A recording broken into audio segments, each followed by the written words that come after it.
Halo sahabatku semua, jika Anda merasa video ini bermanfaat dan Anda menyukainya, silahkan klik tombol subscribe dan bagikan dengan rekan-rekan sejawat supaya Anda mendapatkan video terbaru, update terbaru dari kami. Semoga Anda semua menyukainya dan selamat menikmati.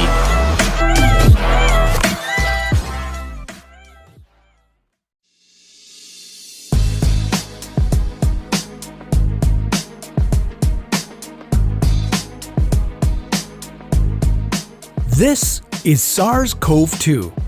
It belongs to the family of coronaviruses named for the crown-like spikes on their surfaces. SARS-CoV-2 can cause COVID-19, a contagious viral infection that attacks primarily your throat and lungs. What actually happens in your body when you contract the coronavirus? What exactly causes your body to develop pneumonia? And how would a vaccine work? The coronavirus must infect living cells in order to reproduce. Let's have a closer look. Inside the virus, genetic material contains the information to make more copies of itself. A protein shell provides a hard protective enclosure for the genetic material as the virus travels between the people it infects. An outer envelope allows the virus to infect cells by merging with the cell's outer membrane.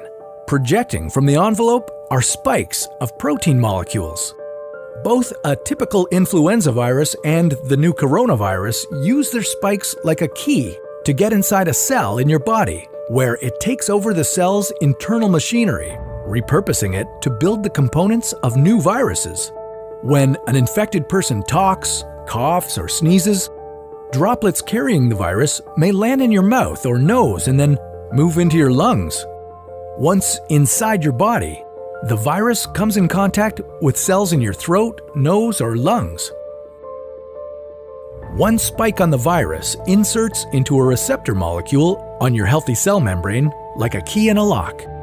This action allows the virus to get inside your cell. A typical flu virus would travel inside a sac made from your cell membrane to your cell's nucleus that houses all its genetic material. The coronavirus, on the other hand, doesn't need to enter the host cell nucleus. It can directly access parts of the host cell called ribosomes. Ribosomes use genetic information from the virus to make viral proteins, such as the spikes on the virus's surface.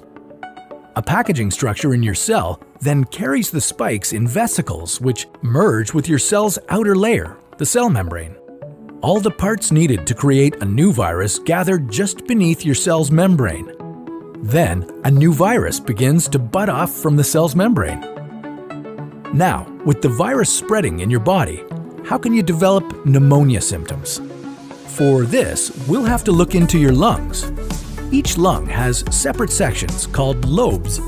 Normally, as you breathe, air moves freely through your trachea or windpipe, then through large tubes called bronchi, through smaller tubes called bronchioles, and finally into tiny sacs called alveoli.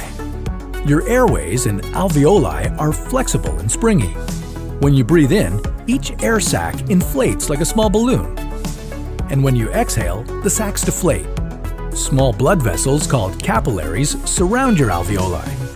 Oxygen from the air you breathe passes into your capillaries, and then carbon dioxide from your body passes out of your capillaries into your alveoli so that your lungs can get rid of it when you exhale. Your airways catch most germs in the mucus that lines your trachea, bronchi, and bronchioles. In a healthy body, hair-like cilia lining the tubes constantly push the mucus and germs out of your airways, where you might expel them by coughing. Normally, cells of your immune system attack viruses and germs that make it past your mucus and cilia and enter your alveoli. However, if your immune system is weakened, like in the case of a coronavirus infection, the virus can overwhelm your immune cells, and your bronchioles and alveoli become inflamed as your immune system attacks the multiplying viruses. The inflammation can cause your alveoli to fill with fluid, making it difficult for your body to get the oxygen it needs. You could develop lobar pneumonia, where one lobe of your lungs is affected, or you could have bronchopneumonia that affects many areas of both lungs. Pneumonia may cause difficulty breathing, chest pain, coughing, fever and chills, confusion, headache, muscle pain, and fatigue. It can also lead to more serious complications. Respiratory failure occurs when your breathing becomes so difficult that you need a machine called a ventilator to help you breathe. These are the machines that save lives and that medical device companies currently ramp up production for.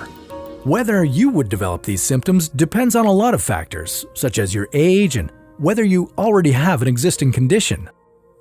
While this all sounds scary, the push to develop a coronavirus vaccine is moving at high speed. Studies of other coronaviruses led most researchers to assume that people who have recovered from a SARS-CoV-2 infection could be protected from reinfection for a period of time. But that assumption needs to be backed by empirical evidence, and some studies suggest otherwise. There are several different approaches for a potential vaccine against the coronavirus. The basic idea is that you would get a shot that contains faint versions of the virus. The vaccine would expose your body to a version of the virus that is too weak to cause infection, but just strong enough to stimulate an immune response. Within a few weeks, cells in your immune system would make markers called antibodies, which would be specific for only the coronavirus, or specifically its spike protein. Antibodies then attach to the virus and prevent it from attaching to your cells. Your immune system then responds to signals from the antibodies by consuming and destroying the clumps of viruses. If you then catch the real virus at a later stage, your body would recognize it and destroy it. In other words, your immune system is now primed. Collecting evidence on whether this will be possible, safe, and effective is part of what's taking researchers so long to develop a vaccine.